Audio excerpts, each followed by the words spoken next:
eSports. There it is there. Still loading to the channel though. Fantastic question mark? There we go. So, stream's up, the chat's up, we're all good to go. Hello and welcome, ladies and gentlemen, to round 7 of the Transnation eSports America's Championship. This is a Sunday 9 PM championship. We are here at Circuit Gilles Villeneuve for the Canadian Grand Prix. This is a 2-point. It's a sort of Monza-esque racetrack. Plenty of straights that are sort of broken up by very technical and warning sort of haven chicanes. It's quite a interesting racetrack in real life. It's provided some of the best racing we have ever seen around here, but in the virtual world it tends to be a bit of a mixed bag. Sometimes it'd be very, very interesting, and sometimes it can be very, very boring. So the idea here is to just keep an open mind.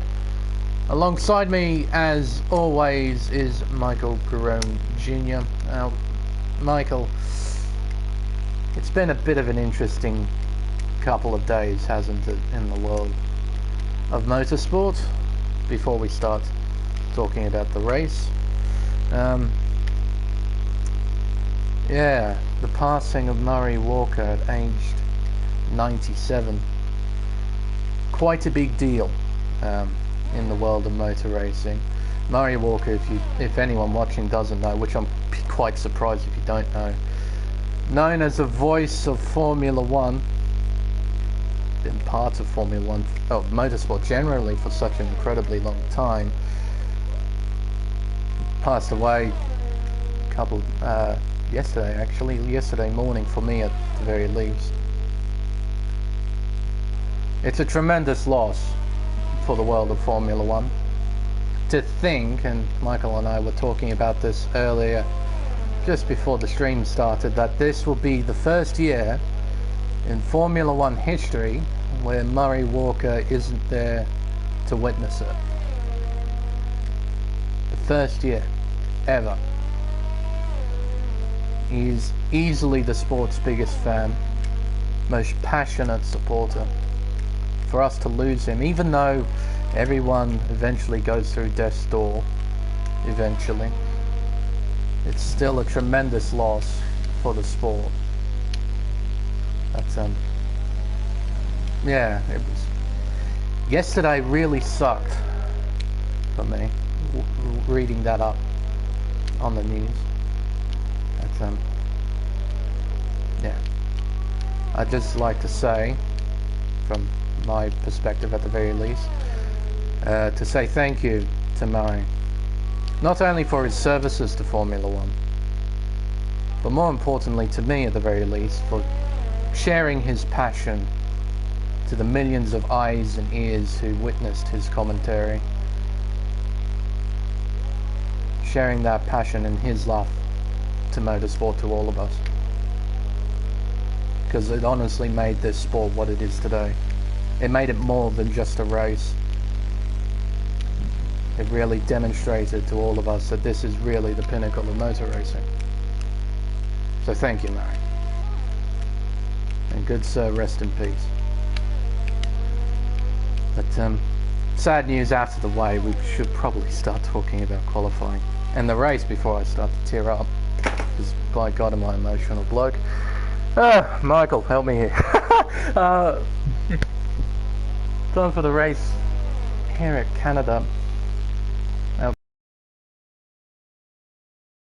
Better than what I am in terms of racecraft.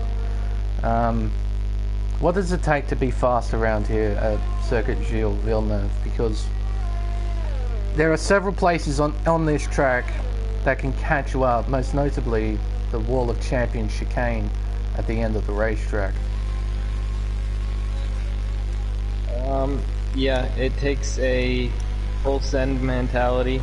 You really gotta just... I've even struggled with it this week, and I've had to get some help from some of my competitors. So if he's watching, shout out to him for the help on Friday night. But yeah, just forcing yourself to not be scared of some of these quick chicanes On a qualifying lap, you got to just throw it in and hope it sticks, and hope you don't invalidate. That's the other thing. You got to be right on that razor's edge of staying within the track limits, but you got to use it all without going over that edge. So this is probably one of the most tricky qualifying sessions of the year, just because of those, that fine line of really quick lap riding the edge of the limits and going over the limit at one corner and invalidating. So and it's throughout. You got tricky corner cutting hot spot in sector 1, you got one in sector 2, and then you got one at the very end of the lap at your final corner. So you could throw a really beautiful lap away at the very end, and those are always the worst. So tricky. And then go ahead. I have done that multiple times. I was just about to say, I am not a fan of this. I love this track in real life, but when you've done the first 2 sectors really well, you're feeling really good about yourself, and you go on to the final straight just before the Wall of Champions, and in the back of your mind, you can throw it all the way, right there at that chicane. But you kind of in that mode where you don't really want to back off because you're on a good lap and you want to get that track position. But if you push too hard, it's so incredibly easy to just cut that little bit too much, and the game gives you that pain in the ass warning, and your entire lap is gone. It's so infuriating. You talk about how you have that long straight, and we watch Sebi right now. I mean, you're going down the straight for about 10 to 15 seconds, just psyching yourself up as, Sebi gets to the wall there and invalidates on the exit. So it's almost it's terrible that you have that long straight there, because you're just talking yourself out of for 10 to 15 seconds. You're like, I gotta do it, I gotta do it, I gotta do it, I gotta do it, and then you get there and you screw it up. Yep, absolutely. I completely and utterly agree with you. That long straight just throws you off completely mentally. When you're trying to prepare yourself for that chicane, you come in there, you're like, right, I know where to brake, I know when to turn in. But then that little devilish voice in the back of your mind just telling you, you can easily stuff this up, mate. All you have to do is just turn in that little bit too much, or turn in not enough, just by a little bit. And there goes your entire lap out the window. It's definitely one of the most frustrating back ends of a racetrack, I think, in this entire game. The track limits there are just so incredibly brutal, but at least it's consistent along all drivers here tonight. So every driver here knows the brutality of the limits through this notorious chicane. So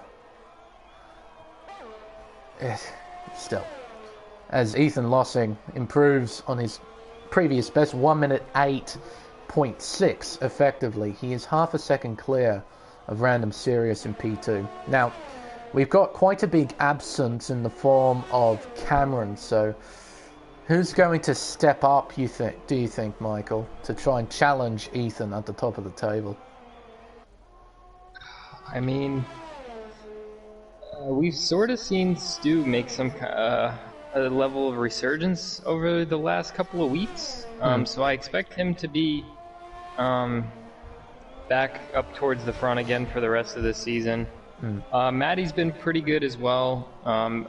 Justin Laprade, he just jumped into P4. I think he's one to look out for. And we got a reserve in Bucks tonight, so I'm sure Bucks will keep old Ethan company up front.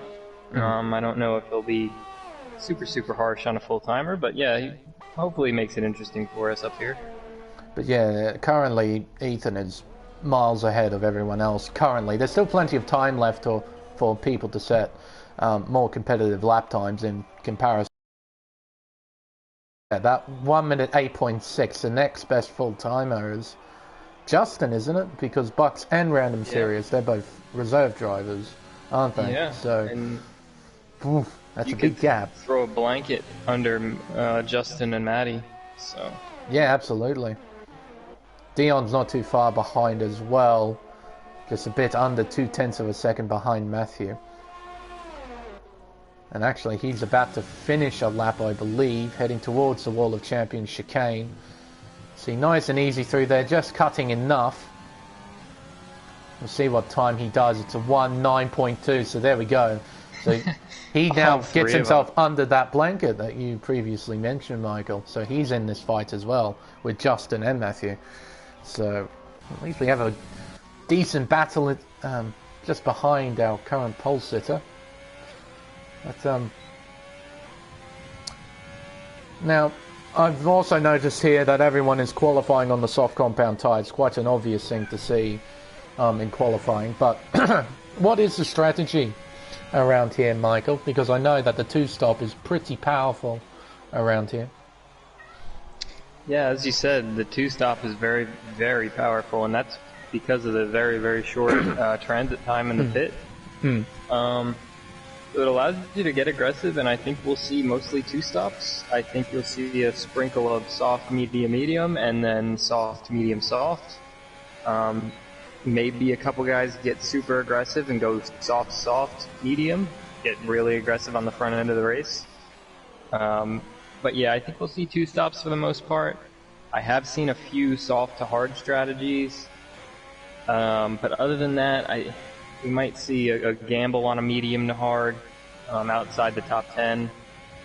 But you leave yourself, that's a very, very conservative strategy. I think you could be a lot more aggressive with your strategy than the medium hard. I'm just reading the chat just briefly. I just want to check something in regards to the audio. Now, I'll just say that Willy Wonka, he's passed under the second Rolex bridge. Oh, I just had to refresh the page. Okay, never mind. Because, yeah, it can do that in the stream where the audio and the footage split, where the footage is about 20 or so seconds ahead of the audio for some reason. I have no idea why it does it, but it does it. And if that's the case, I basically have to restart the stream. But tell you what, we'll find a driver to ride on board with just to double check everything is good. We'll ride on board with Ethan Lossing, our current pole sitter. With 5.5 minutes left in the session, he begins his flying lap heading towards turn 1. Shifts down through the gears, down to third gear, down to second gear for turn 2. Gets a fairly okay exit. He was a bit squirrely. Hopefully it didn't cost him too much time. Round turn 3, down the hill through turn 4. Right up against the wall there into turn 5. Then turn 6 and 7. He's up by just over a tenth and a half in the first sector. Exiting turn 7, he's sideways on the exit, opens DRS, hugs the right hand side. He'll move the car back over to the left hand side for turns 8 and 9. Down the gears, fourth gear. Blows it through quite nicely. Fifth gear, uses a bit of the exit curb. Now heading towards the heavy braking zone of 10. We'll aim at the 100 meter board, hard on the brakes. Second gear, short shifts to third, just to minimize the wheel spin. Round turn 11. Then coming around the most insignificant corner in Formula 1 turn 12. That little right hand kink is a corner on the official track map. Into the Wall of Champions chicane. Turn 13, then turn 14. Slows it through quite nicely. Didn't cut too much of the curb though.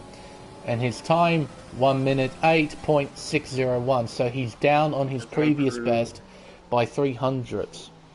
And that might have been because of an overcautious sector 3. I think he didn't really chuck it in there as you might expect in qualifying. I think he was well within the track limits through the Wall of Champions. I think he could have found a bit more time if he really chucked it in there. But there's still enough time left in the session for him to try and set another flying lap. Because the out lap and the in lap here are so incredibly short. Excuse me. Now, see if we can't find someone on a flyer. Rob's about to finish one. He improves by half a second, jumps to P9. Salvanek yet to set a flying lap, currently 15th. Needs to try and set a lap time, and there's also a bit of a question mark for the two Williams drivers with Stuart Leslie and Sebastian Flores. Both of them Yet to set a lap time. I think Sebastian's about to start a lap. He is.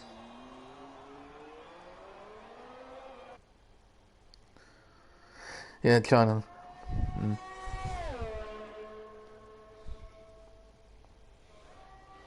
See what Sylvana can do heading towards the Wall of Champions. Goes down to 4th gear. Uses the curbs. Sticks to the right hand side. He does a 1.9.3. Jumps to P7. At least he has set a lap time. But it's going to be a bit touch and go whether or not he'll be able to set another flying lap. Actually, I don't think he will. Sebi on a flyer. There's a car going off. That is Rob. Just using the runoff area to get out of the way of the Williams. Opens DRS, 8th gear. Watch the speedo climb up and over 330 kilometers an hour. Hard onto the brakes here. Wall of Champions. He doesn't invalidate, so this will be a proper lap time here. So 1 minute 9.5 jumps to P8. Stewart is on an out lap as well. He's about to begin his? What is he doing?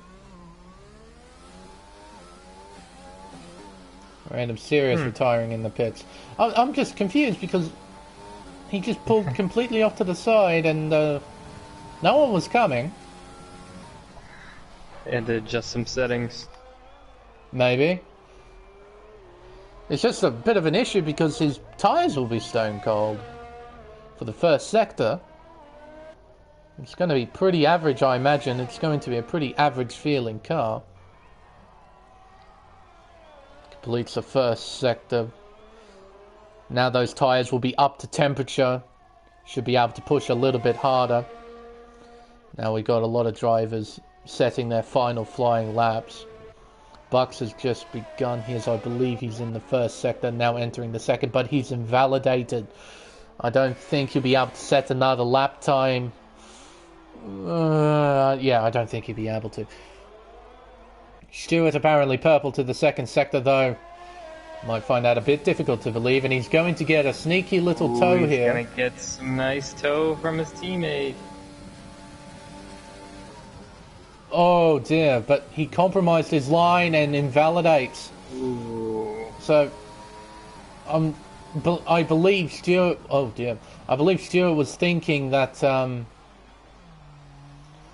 his teammate was going to stay off the racing line, yeah. and that will allow Stewart to go around him into the Wall of Champions. But instead, Sebi decided to go back onto the racing line and go into the pits. Now, it shouldn't be too much of a problem, seeing as when you go into the pits, the braking point is so much later compared to the natural braking point for the Wall of Champions. So, yeah, but still, Stewart got incredibly distracted from it. And Bucks is going to get held up.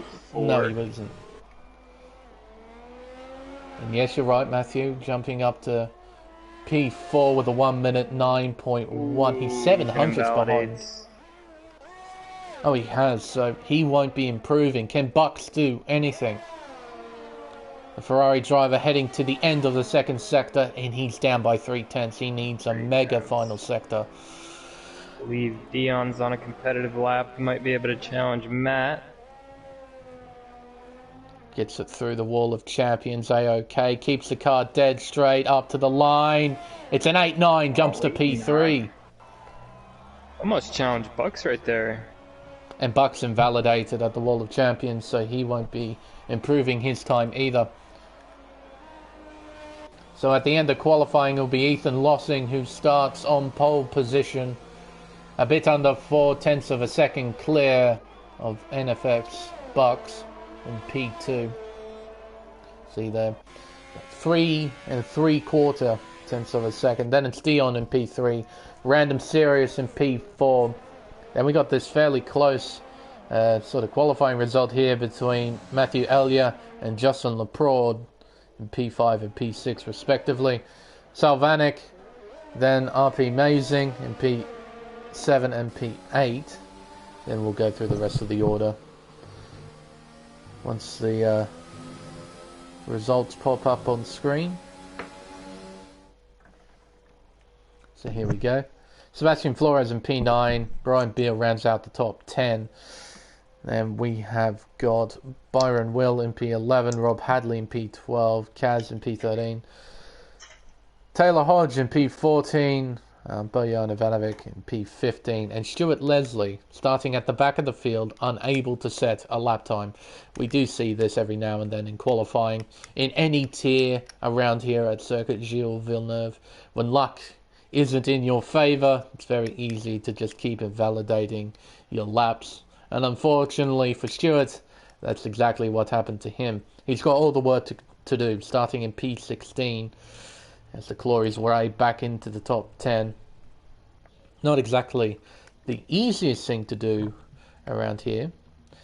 The most prominent overtaking spot on the circuit is probably turn 1, and that's about it. I would think you might be able to get the move done into the Wall of Champions, but it's a very fast sort of one-lane complex. It's very difficult to get the move done on either the outside or the inside.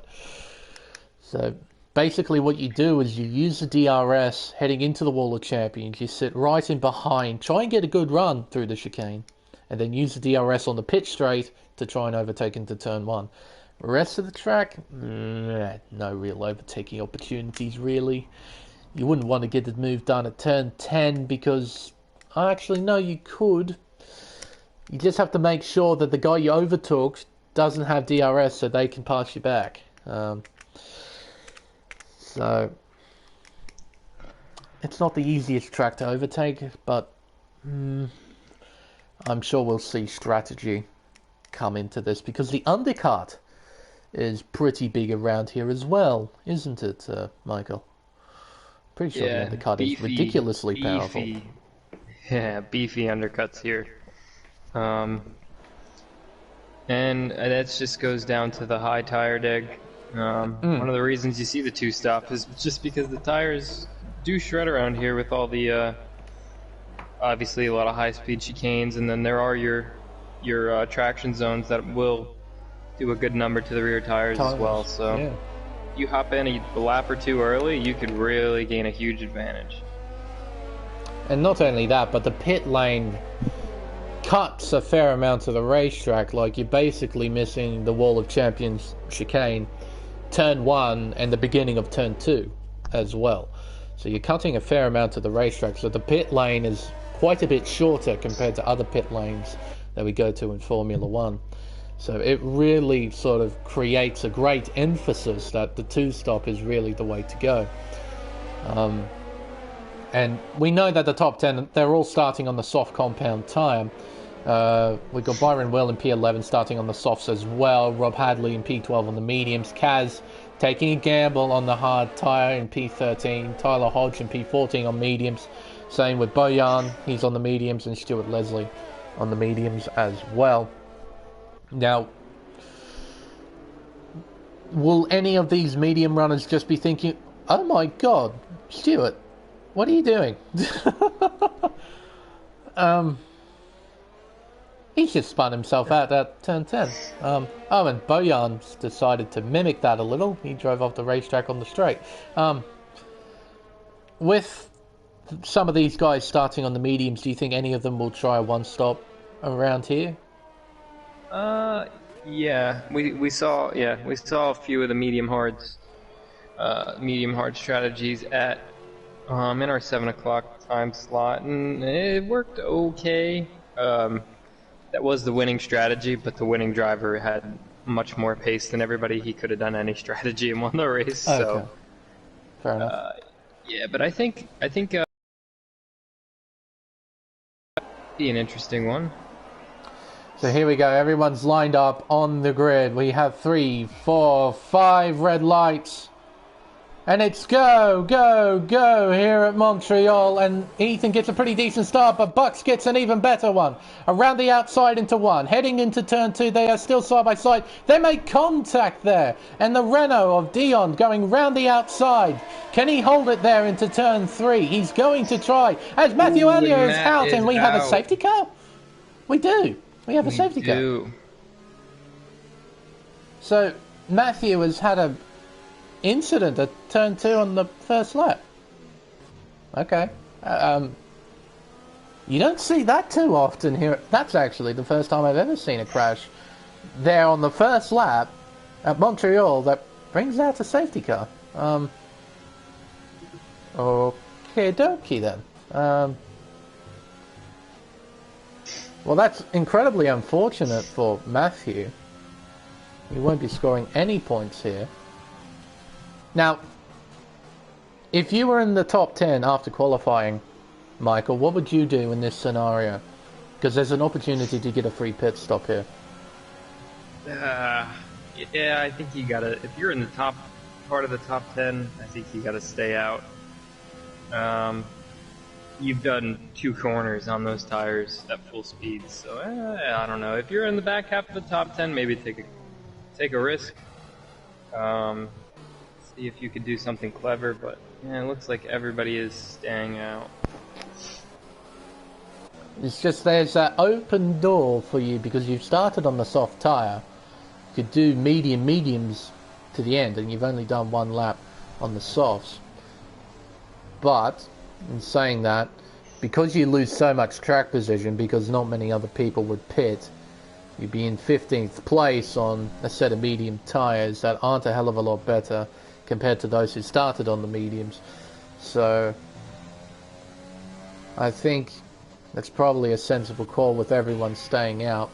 But there was that briefest opportunity for someone to take a bit of a gamble, basically do a medium race with only 1 lap on the softs,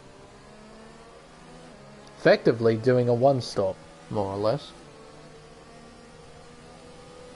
Yeah, there are some circuits where you could get very clever with a lap 1 safety car and catch everybody off guard.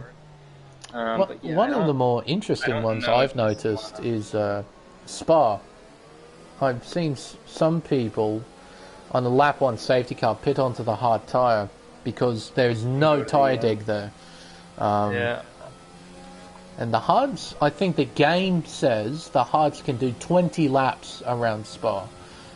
And that's 20 out of 22. That's a very long time. And typically the safety car stays out for 2 or 3 laps as well.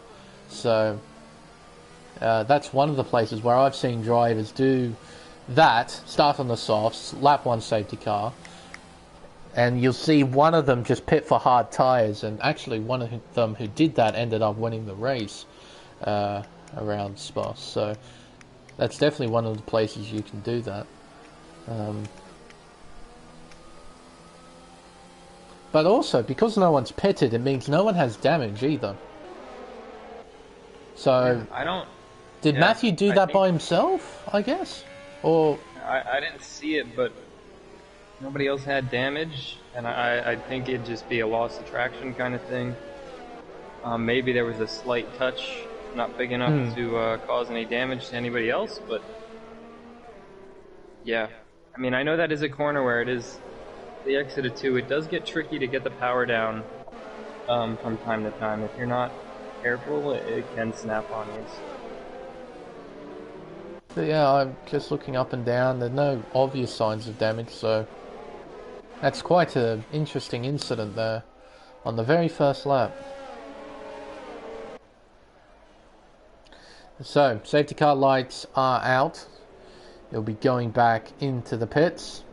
Now Ethan, he'll have to slow down the field here to allow the Mercedes safety car to go back into the pits. Codemasters have got a bit of work to do remodeling that safety car because it's no longer a Mercedes. Well, one of them is no longer a Mercedes. They've got 2 of them, I think. There's a Mercedes and an Aston Martin now. Aston Martin Vantage. What's the deal with that? Why do you need 2? I have no idea. I think it's 2. I don't know. I have to read up on it more to see how that works. But yeah, they've got a red Mercedes and a green Aston Martin, and they're both safety car. I don't know. But Ethan's rounding the Wall of Champions chicane, and he decides to go on the exit. Quite a controlled restart, nothing over the top here. Crosses the line to begin lap 4 of 35 here at Montreal. Still leading the way He has Dion behind, then Bucks, then Random Sirius, Justin Laprade in P5, Salvanic in P6. Chris Murphy's teammate falling a little bit behind. He's got Byron Will on the back of him. Rob is the first driver on the mediums as we have an overtake here. Stuart Leslie overtaking Bojan, who locks up into turn 3. Kaz is just in behind. The Heretic losing a position to Brian Beale there at turn 6. So a fairly controlled restart, which is nice to see. No one getting into any sort of incident. But Ethan trying to pull away from Dion, who has got the Ferrari of Bucks all over the back of him. He just went onto the grass there, that Ferrari. Ever so briefly went on the grass. You saw the puff of dirt just come up. Luckily he was able to pull it up and not run into the back of the Renault heading into turn 10. Around the wall of champions. Flows it through quite nicely. No penalties as of yet either for any driver, which is also good to see. Ethan sets the fastest lap, as you do on a safety car restart early in the race. Everyone behaving themselves at the moment. I reckon this will be the battle to watch as Dion makes a bit of an error at turn 4. Round turn 5. Does Bucks go for a move here? No. As Preds gets our first penalty for the race. A 3-second time penalty for multiple warnings. Heading down the back straightaway of sorts towards turns 8 and 9. Fourth gear misses the apex there. That'll cost him a warning, I think. He cut a fair amount of turn 9. Random Sirius is not too far behind either. But Ethan starting to properly pull away. Gap of 1.3 seconds. So Dion on the next lap is going to be quite vulnerable to the Ferrari. If not vulnerable now. Using overtake. He pulls to the inside. He's going to get him here fairly easily, I think. And does. He's into P2 now. Try and hunt down the racing point of Ethan Lossing. Sets a new fastest lap with a 1 minute 12.4. Now, we had that safety car period, Michael. So, will that shift the pit window for these soft runners, or do you think they'll still pit in at the same? Oh, sorry to. Rob, Byron Will and Rob both spun, like had half spins at the same exact place. They just both made the same exact error at the same exact place, like 5 seconds separating them. No contact between the two? Oh, it's Dion's out! Dion's out! He's crashed. Where is that? In a virtual. This is at the exit of 9, and there's his car.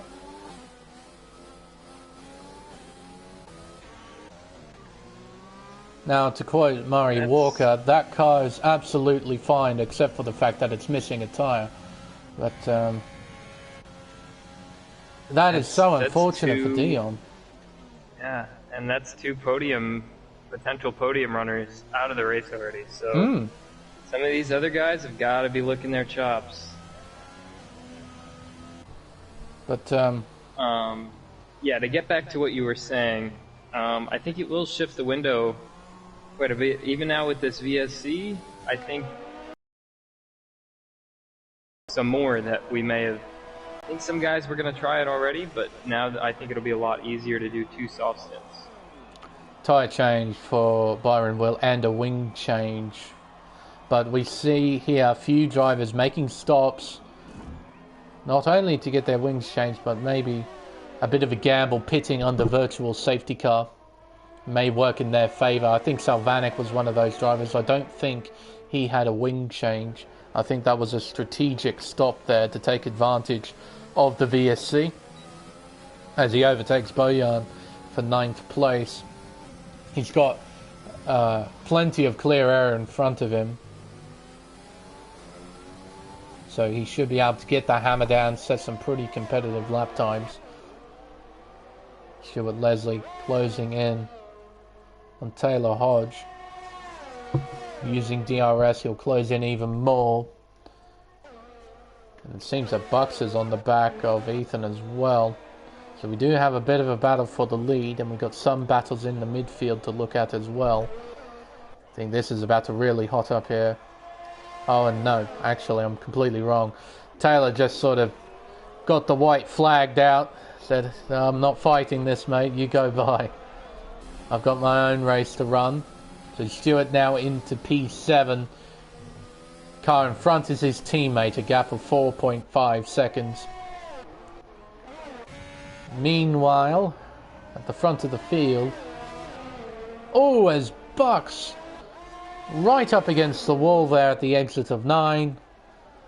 It doesn't appear to have any damage though, which is quite fortunate. Chris Murphy, a 3-second time penalty, multiple warnings. I imagine we're going to see a few of those in this race. So if we take out the reserve drivers, it will mean it would be currently Ethan Lossing, Justin Laprade and Chris Murphy as our top 3 at this stage. Yeah, and Debbie's actually just snuck into DRS range of Chris, so I think we'll see a battle heat up for that position. Justin's just pitted now from P4. What's he going to go on to? Set of mediums. So, still a bit of a question mark whether he'll finish on the softs or finish on the mediums. Of course, if we have a safety car at any stage, that might help dictating what tyre he's going to finish on. See here, he's popped out behind Salvanik. 2.1 seconds behind to be exact. Buck still keeping Ethan a bit of company here. He has a 3-second time penalty next to his name. But that won't faze him too much, he'll still fight hard for this. Using overtake, he's going to use DRS as well.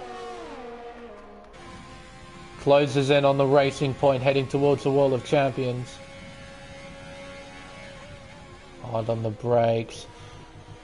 He really cut the chicane there. Trying to get this move done. Doesn't use DRS though, he kept that shut. For whatever reason. Random Serious into the pits. Oh, and there goes Chris Murphy. On the exit of the Wall of Champions. Got a little loose into the inside wall. He's got colossal damage on that Mercedes as well. He'll have to come in and get that replaced for sure. Salvanik sets fastest lap with a 1:12.355.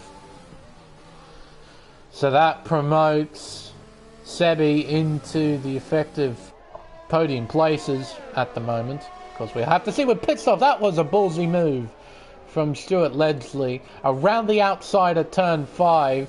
Fortunately, Chris had enough grip to not run into the Williams there, but quite an authoritative move. So currently we have the 2 Williams cars in the podium places right now in effective P2 and P3. This might turn out to be a great day for Williams so long as they keep this sort of pace up. Our top 2 is in. See what they do in terms of strategy. Mediums for Bucks. Mediums for Ethan. Sebi's in as well. Sebi's in as well. So what is he going to do? It's the medium tyre, I believe. Yes, it is. And away he goes now. Where will he filter out? There goes Bojan and Kaz. Come out just behind them. So he has to try and find a way past the McLaren and the Ferrari in P8 and 9. Once he does that, he should be able to set some pretty fast and consistent lap times. He's got a fair amount of clear air. Now, I think something's going wrong with Ethan.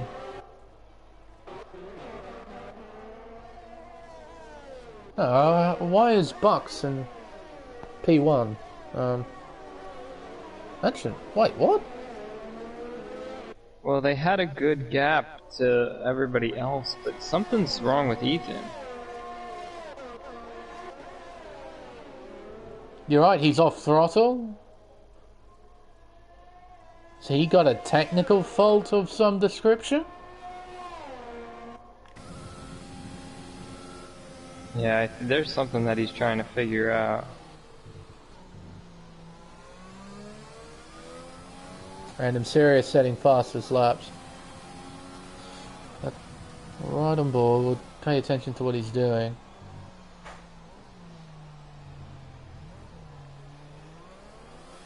What?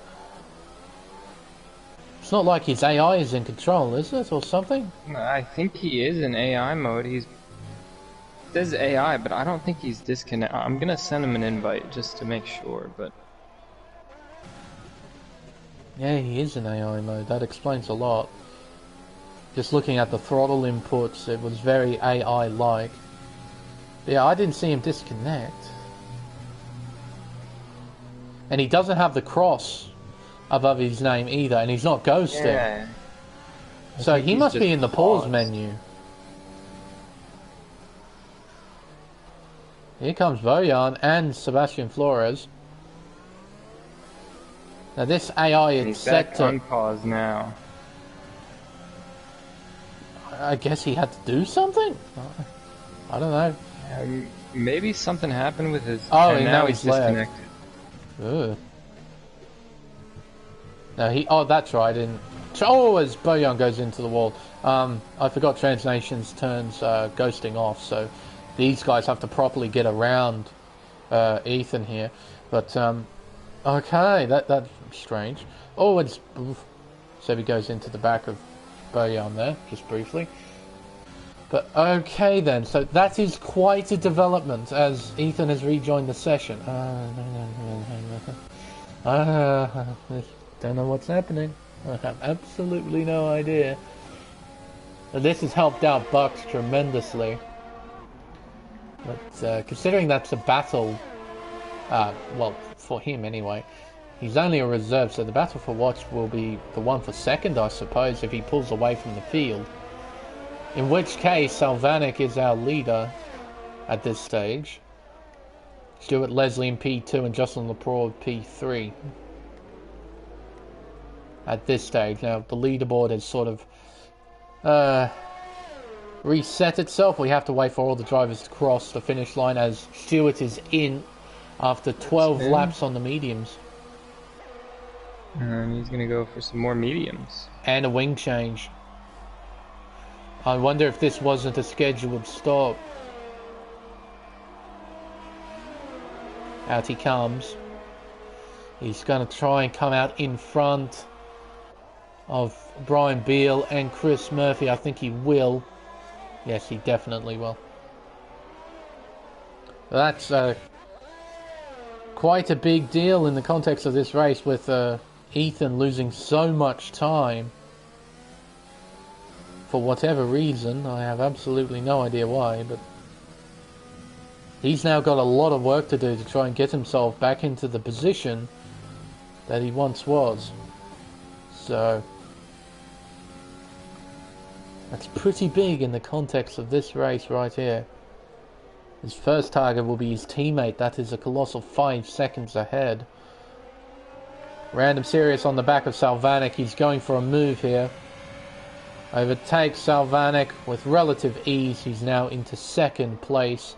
He's going to try and hunt down Bucks if he can. Going to overtake here. Byron Will overtaking Kaz. That is for 8th place. Makes the move stick. Now, we also have Chris Murphy trying to attack Brian Beale. Salvanik gets a 3-second time penalty now for multiple warnings. Now, the field is starting to get fairly spread out. No one really in a position to attack anyone at this stage. Yeah, I think Stu's got a few guys on different strategies that he'll be looking to fly through. I think you might get the first one this lap. He's right behind Kaz. Now, I think in this sort of scenario, you got to go for the move here at the hairpin, because I think he'll still get DRS from Byron Will here.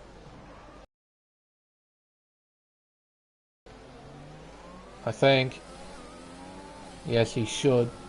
Uses overtake, but you can see there the gap opens up massively there between Stewart and Byron. And Ethan's already caught his teammate, Taylor. As so Taylor Ethan's runs off the got some work racetrack. to do, but he's that was never seen a teammate open the door quite that big. No, that was more than just rolling out the red carpet, wasn't it? that. I'm not sure what Taylor was doing. I guess he just made a mistake. I don't think he did that. Like, I'm sure he wanted to get out of the way of his teammate, but I think he made a mistake at some point during turns 1 and 2, and that resulted in him falling off the racetrack, not just getting out of the way. But yeah, Stewart's just realized at the last second, just yeets it to the left.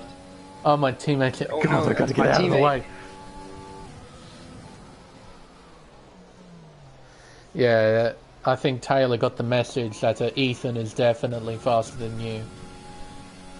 And get the F out of the way, I think.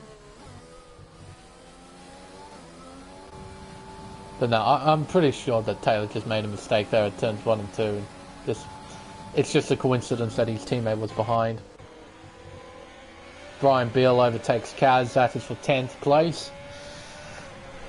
As we have Sector 3 yellow flags, that is Bojan. Just having a bit of an error there at the hairpin. McLaren boys currently P13 and 14. Chris Murphy, he gets by the Ferrari of Kaz as well for P11. Rest of the field, not too much. Sebi's on the back of Taylor now. Through turns 8 and 9. It's a pretty decent exit. Flores, can he go for a move? No, he won't be able to. Though I think he might get enough momentum to overtake on the straight coming up here. He'll use overtake. Just gotta get it done early. I think he's got it pretty easily. Yeah, straightforward move there. So much quicker in a straight line compared to the racing point. He's now into P6 as Taylor gets himself a 3-second time penalty. Chris Murphy gaining on Brian Beale. Soft Tyre's still got a bit of life in him. Gonna try and use it to overtake the AlphaTauri in front. Rest of the field fairly spread out, not a great deal happening at the moment. As we finally hit the halfway mark in this race as well. Can Chris find a way past? I don't think he can. He's going to get DRS here, a penalty as well, as it turns out. Uses DRS, uses ERS, and he should shoot on past and does. Had a bit of indecision there, whether to go on the inside or the outside. He finally committed to the outside line. Made it stick, and he's now into the top 10. But yeah, unfortunately with the rest of the field, there's not a great deal happening at the moment. As I said, with Montreal, it's a bit of a mixed bag in the game. Sometimes you get some really chaotic races, others it can be pretty boring as Taylor is into the pits. He's done 18 laps on those tyres, or 17 I should say, so now he goes to hards. The hards. Can the softs make it from here? Ooh, nah, I don't think so. I think that'd be too much to ask from the softs. So it seems that Taylor was going to commit to the one-stop strategy. Not go with a two-stop, maybe soft. I was thinking maybe try and stretch the softs to do a one-stop, but yeah, I think you're right. That's a lot of work you have to do. Now, Taylor's job, keep your nose out of the barriers. Try and make it to the end, see what points you can get. Everyone else fairly spread out though. I think we've just kind of got strategies weirdly overlapping themselves. We got guys that pit at all different times. I mean, I think they've all pretty much got to pit one more time, so I think we might expect these big gaps towards the front, unless we get a late race safety car. That'll spice things up, definitely. Absolutely. And hopefully the idea with these different strategies is that they all come together at the end, but the gaps are pretty big at the moment. To close in something like it's 4 seconds between each driver in the top 5 right now. It's quite big. And then back to Sebi, it's 10.3 seconds, so big margins indeed. But it's looking like a fairly solid day for Williams. Once you take the 2 reserves out who are leading 1-2, you've got both Williams cars in the top 5, so it's going to be a solid race weekend for the Grove outfit as Bucks pulls into the pits. Set of medium tyres and a wing change. Count. Pretty lengthy wing change as well. Well, yeah, definitely. He was missing an end plate on that car, so perhaps this wasn't a scheduled stop.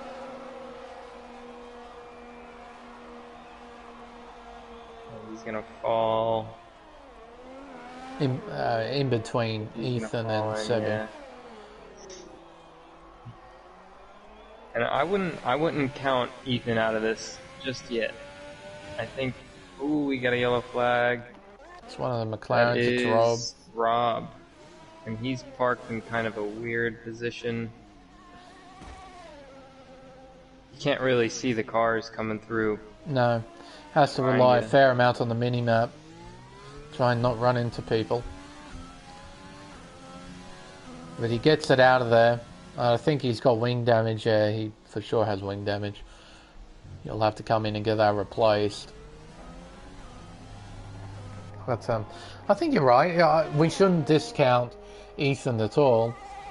But it also depends what he does here. As Salvanik goes into the pits, will he feel after the events that just took place, would he want to go to the end on these tyres? Does he want to try and stretch these tyres to the end? Or does he commit to the 2-stop strategy? Because right now, in terms of overall victory, he's got a very small chance of pulling it off. If he does a pit stop, he basically has to rely on a safety car. But right now, he is in front of Bucks. He's got track position over Bucks, who is leading this race once everyone has committed to their final stops. So does Ethan take that gamble for the sake of overall victory? I think that he should take the gamble and stretch this set long enough to where he could put on the softs at the end. We know he's got a lot of pace. He'd be able to take advantage of that towards the end. And if you do get a late safety car and you're on those fresh set of softs, it's going to force everybody around you to pit. Or if they stay out, you're just going to drive right through them pretty much. So I think, he hasn't pit yet. He hasn't responded to the guys around him who have pit. So I think that's what he's going to try to do.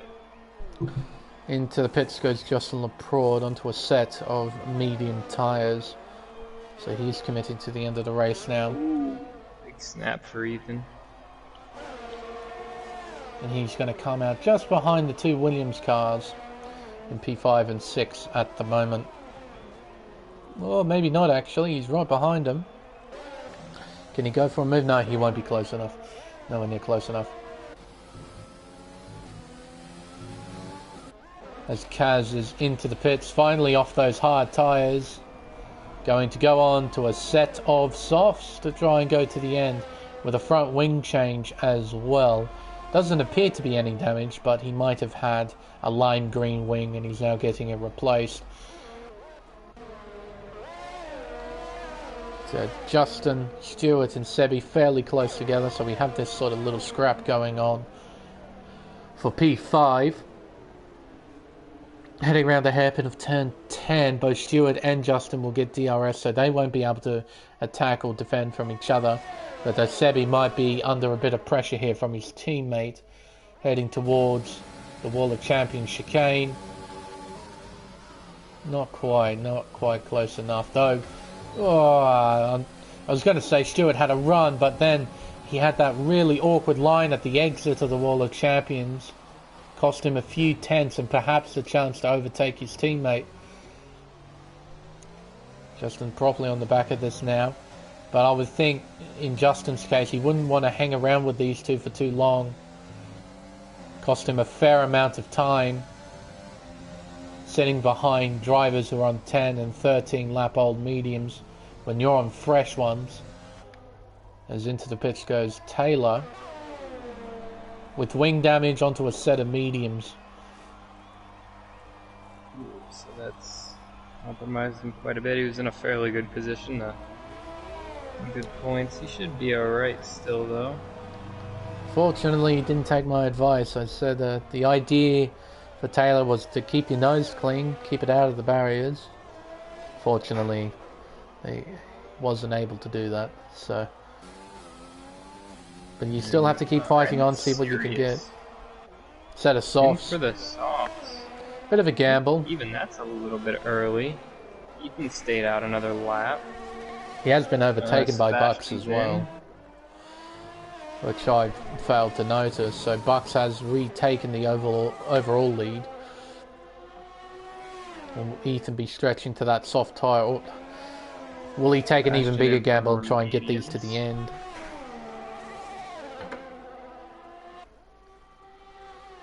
Because right now he's in position to win this once the reserves are taken out. But if he does pit, he gives the overall, sorry, not the overall, the adjusted lead to Salvanek. He's set to go to the end of the race. So Ethan has to weigh up everything here.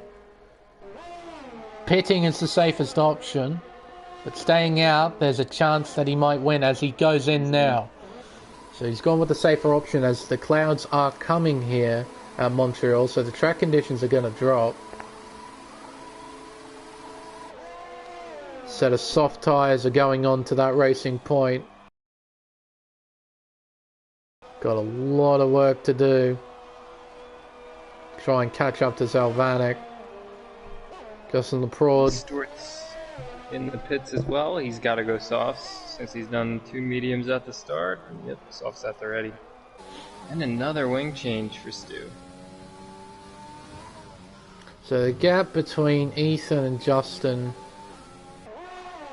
less than a second. Gap between Ethan and Salvanek, about 10 seconds, and that's a big margin to claw back. However, I actually forgot, Salvanek's got a penalty. How much? 6 seconds, so I think Ethan might actually claim this at the end.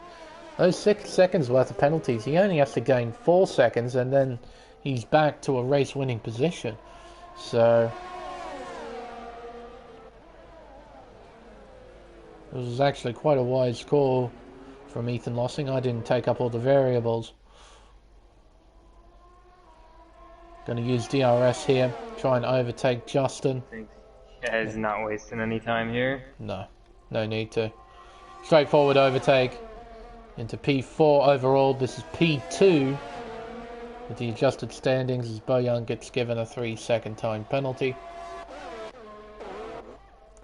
Stewart on the back of Byron Will. This is a battle for 5th place for the full-time drivers. This will be some recovery for Stewart after what happened in qualifying, as Justin now gets another 3-second time penalty. Stewart not close enough to attack here into 1. He'll have to sit in behind the Alfa Romeo for now.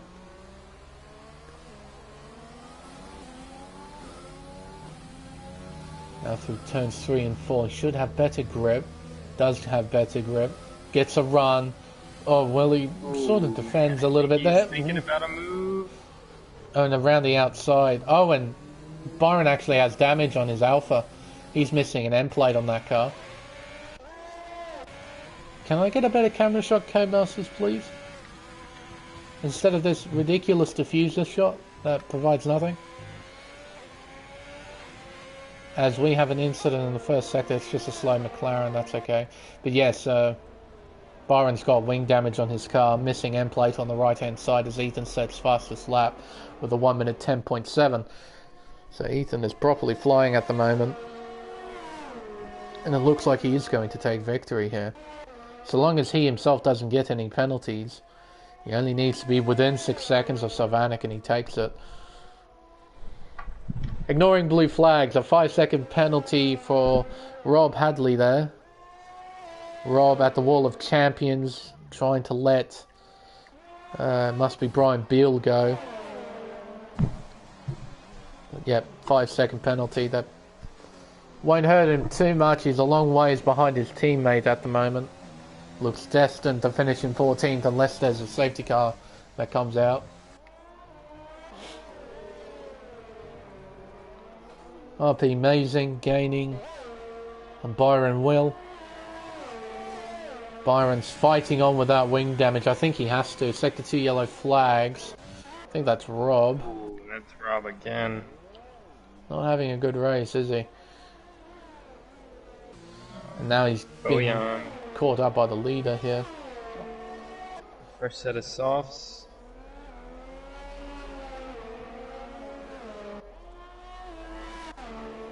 Yeah. A bit unfortunate really that we don't have too much going on.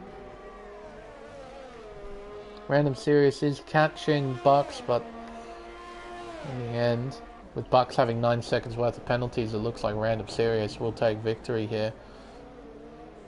But not that it will worry either of these two guys. Being only reserve drivers, they're only here for the sake of numbers.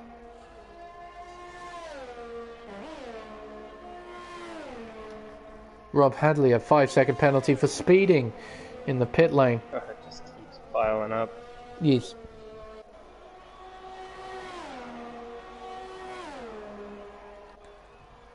Now Ethan Lossing is well within 6 seconds now. He's 5.5 seconds behind Salvanik. And that gap is steadily decreasing. But he needs to make sure he doesn't get a penalty. If he does, it means he's got a lot more work to do to try and take victory here.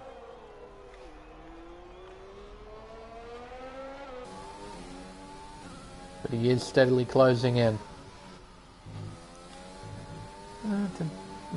Yep. I don't know what to look at, to be perfectly honest.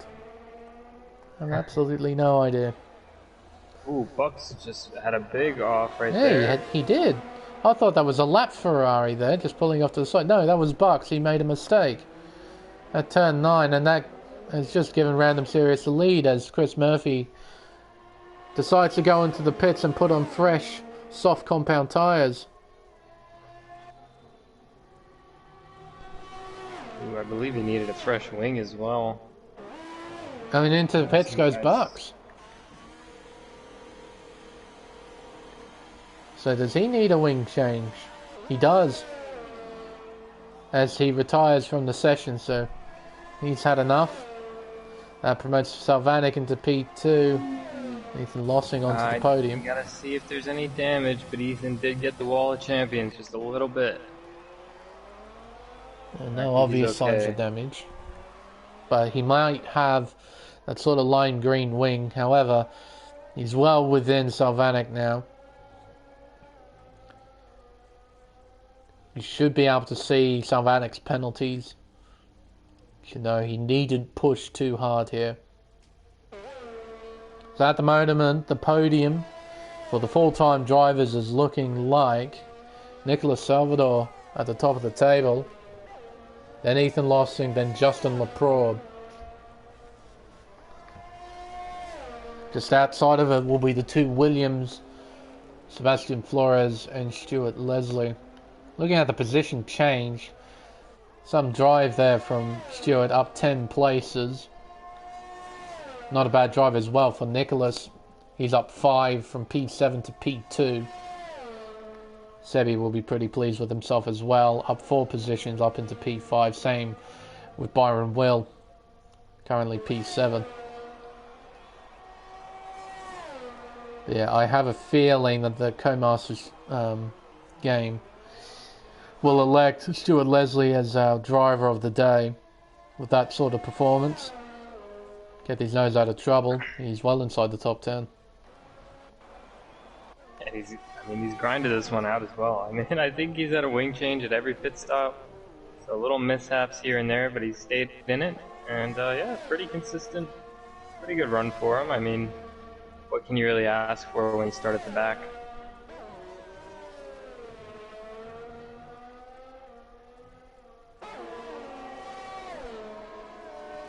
So, yeah. I don't know. Very few times where I'm lost for words here because there is not a lot happening. I mean, we know the result, unless something unbelievable happens. It's just going to be a sort of Sunday cruise for Ethan here. Just needs to keep his car out of the wall. Should take a fairly straightforward victory for the full-time drivers. Sector 1, yellow flags. That's his teammate, Taylor Hodge, getting out of the way.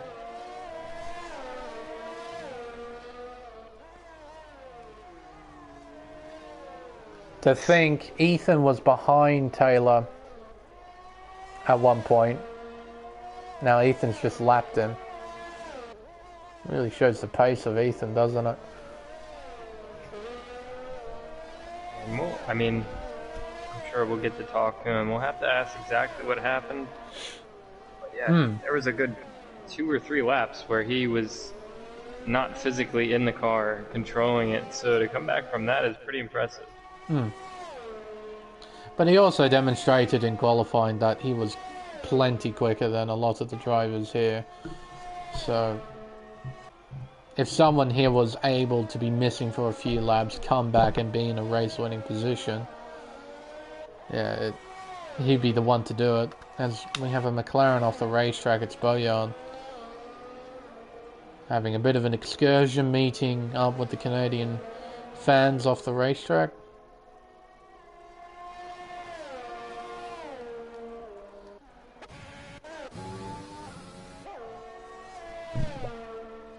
But also credit to Random Series, he's currently leading overall, in a position to win this. Qualified in 3rd if I remember correctly. 4th, sorry. And with what's happened around him, he's now in a position to win this race overall. Penalty scenario, he should be good. He's on the same penalties as Sylvanek, so he is going to claim outright victory. Comes through the Wall of Champions. He's now going to begin the final lap here at Montreal. That's Chris Murphy in the background there, not Sylvanek.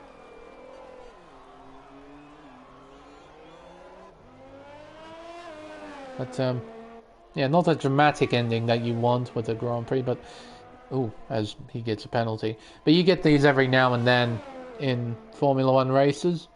Kind of reminds us that this is Formula One, where you get fairly average races every now and then. That's okay. Still had some moments here and there, just not the most dramatic finish to a race that we've had. Now in this championship, we've had a fair few of those. Not just this season, but also in previous seasons as well. Think we could hope for one of those next week at France? Cross our fingers. We'll have to wait and see. As Random Series, for the final time, goes through the Wall of Champions chicane and onto the pit straight, he will take victory here at Montreal. Then Sylvanek will cross the line in 2nd. He will ultimately end up finishing 2nd. Once the standings are adjusted, he'd be very pleased with that. But it'll be Ethan Lossing who takes victory here at Montreal for the full-time drivers. Gap of only 0.4 of a second. Really? It should be a bit bigger, that gap. It should be a bit bigger than that. I'm going to have to check, look at Race Director so briefly here. Yeah, I think the disconnect messes with things in terms of time. Must have, because he had no pens. Yeah, luckily it And he didn't still mess with doesn't have any pens positions. in his warning list. So, okay. I, okay, only 4/10 of a second. Okay. And that will mean Justin Laprade, this man on screen, will be finishing in the final podium spot.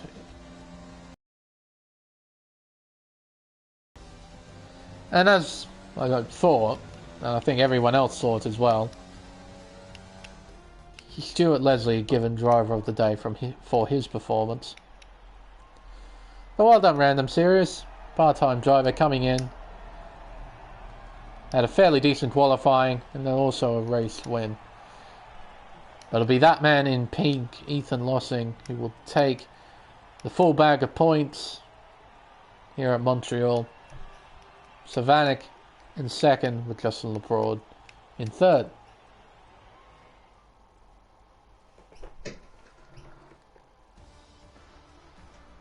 Yeah, that finish is a lot closer than I think what it should have been.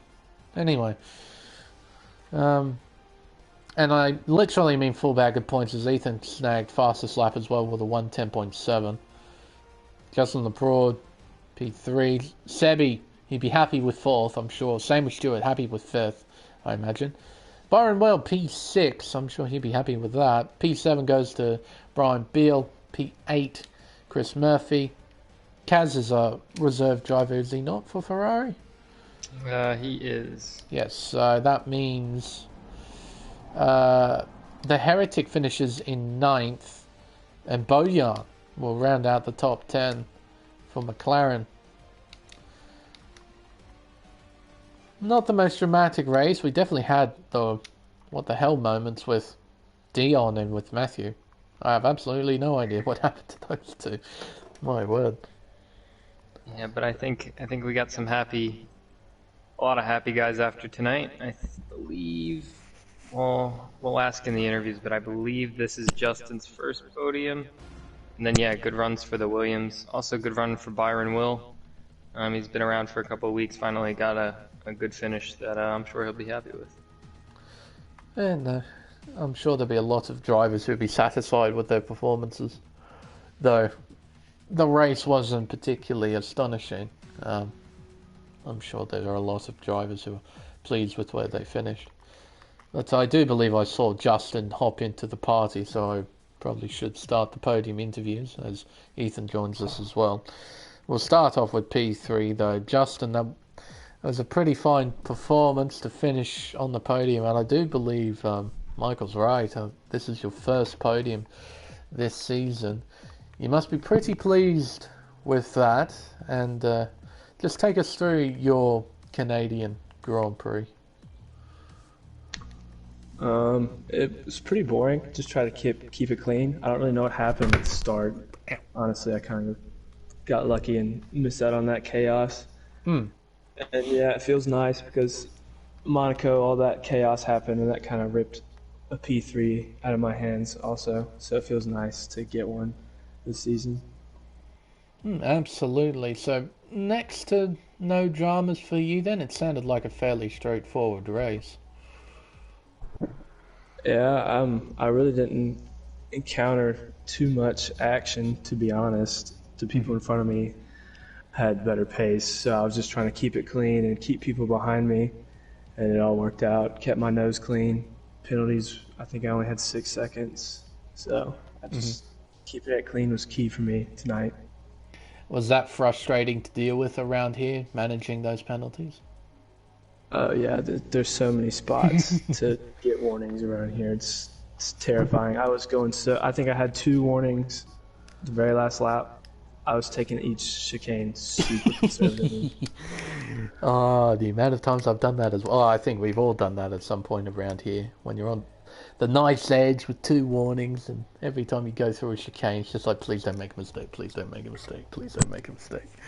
But, I know I've experienced that it's absolutely frustrating to deal with around here. But Yeah, your first podium. Do you think this will be a nice little turnaround for the season? Do you think you can keep up this sort of form in the future races? I hope so. I just got to keep everything clean, like I did tonight, and I think I should keep getting solid points finishes. That's Michael. Anything to ask? Yeah, just real quick, I know, first, congratulations. Definitely well deserved for you tonight. I know when you started with us, you were on the controller, I do believe, and you made the switch to the wheel about halfway through last season. And it seems like that pace is coming back, but do you feel like you're at your full potential now using that wheel, or do you feel like you have that little bit more room to grow and maybe challenge, for wins in the future? I think I'm definitely, for like most tracks, I'm above my controller pace, but I think I still have room to find some more in there. So I'm just gonna keep practicing. But it's a lot more fun on the wheel. Yeah, I gotta get on mine. I imagine it would be to feel the immersion. Would be that much more satisfying as well. But no, it's fantastic to see you on the podium. It's been a long time, I think. I can't even remember the last time. Then again, I do that many races, I don't remember a great deal anyway.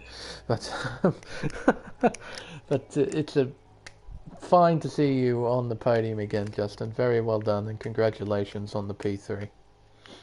Thank you. We'll move on to our race winner, as P2 hasn't joined us, I believe.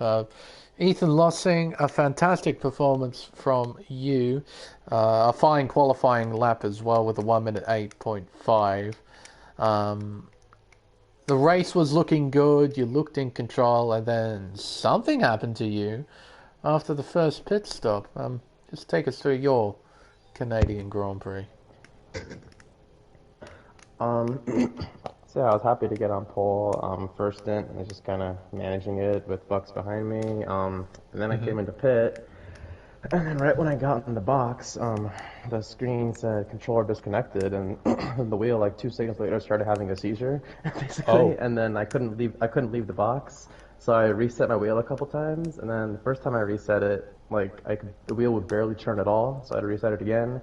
And then like the throttle wouldn't react like I'm hitting anything until I got more than halfway pressing it.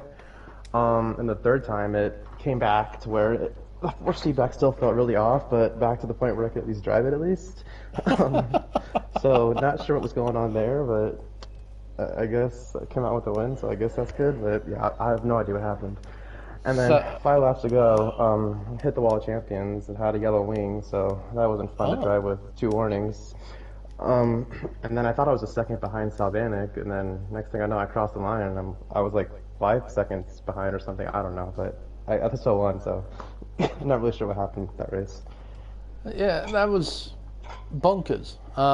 With what happened with you then, so it's just a complete technical meltdown on your side, because everything just stopped working. Yeah, the second my car got in the box, it just stopped working completely. Right. Dearie me, that's I haven't seen one of those before in a very long time. But to still come out with the win, and you did get damage from that impact with the wall at the Wall of Champions. I think Michael pointed that out in the stream. It didn't look like you had damage. I think you still had both end plates on the car. Was it properly yellow, or was that sort of a lime green yellowy color with the front wing? Yeah, it was yellow. Like it popped all around. I hit the wall. It wasn't like super large contact, but yeah, it was yellow. Okay. But Michael, anything to ask our race winner? Big congrats. Good, massive haul of points for you. When I think Cam is leading the championship, so a big night for you. We definitely enjoyed your charge back through. There's not much else going on, so it was enjoyable to watch. But did you enjoy that? Because it seemed like you had to push really hard every lap. So did you enjoy that last half of the race where you were just giving it everything? Yeah, it was fun driving back through. Yeah, the wheel felt super weird when I got back into it because I wasn't used to driving it like this. But by the end, I kind of was starting to get used to it, so it wasn't really like affecting me much by the end of the race. But yeah, it was just really weird at first. I think that's a new one, Lane. Wheel Yeah. issues to a win. Well, to illustrate how good that drive is, then, because during that race we weren't particularly enthusiastic about too much because there wasn't a great deal happening. But if you had a complete wheel malfunction, and then you had to fix it first of all, and then race with a car with completely different wheel calibration, so then it felt off, and still drive like how you did, that's a pretty superb performance because it's literally like jumping from out of one car into another car that you've never driven before and still Yeah, perform it like you felt completely did. different. Like, yeah. That's a pretty amazing performance. Like, seriously, it's not easy to jump out of one car completely into another car and still be competitive. So, that is actually quite an amazing display there, Ethan, I must say. To basically go into a completely alienated state, work shit out, and then still come out with the win. That's quite a good performance, not going to lie. So, no, that's a very nice win then for you, Ethan. Congratulations on a very fine performance. But, Yeah, thank you. okay, well that changes my view of this race then quite a bit. It wasn't as dull as I thought it was. Once you start peeling away at all the little details, you start to see how the drivers behaved, and yeah, it became a little bit more interesting. There we go. But, ladies and gentlemen, I think that will end round 7 of this Transnation eSports America's Championship, the Sunday 9 p.m. Championship. Next week, as Michael mentioned, we're going to Circuit Paul Ricard, France. I have a bit of a soft spot for Paul Ricard because that was the first racetrack where I had my first properly exciting race, I think, in my commentating career. It was a Formula 2 race around there, and it was nuts. It was genuinely nuts. So I have a little bit of a soft spot for Paul Ricard, but it doesn't disguise the fact that sometimes the racing there isn't amazing. It's a bit like Circuit Gilles Villeneuve in a way, where you've got one overtaking spot and that's really about it. You got turn 8 and rest of the track. Turn 1, you have to be brave or stupid to try and make a move there, and the rest of the track is basically follow the leader sort of stuff. So hopefully it will be interesting to watch. Hopefully the racing will be a bit more interesting than what this week was, but you know, you get a boring race every now and then in Formula 1. But until then, I've been Lane Everingham. My co-commentator, as always, is Michael Garone Jr., and we'll see you next time for the French Grand Prix at Circuit Paul Ricard. Until then, goodbye.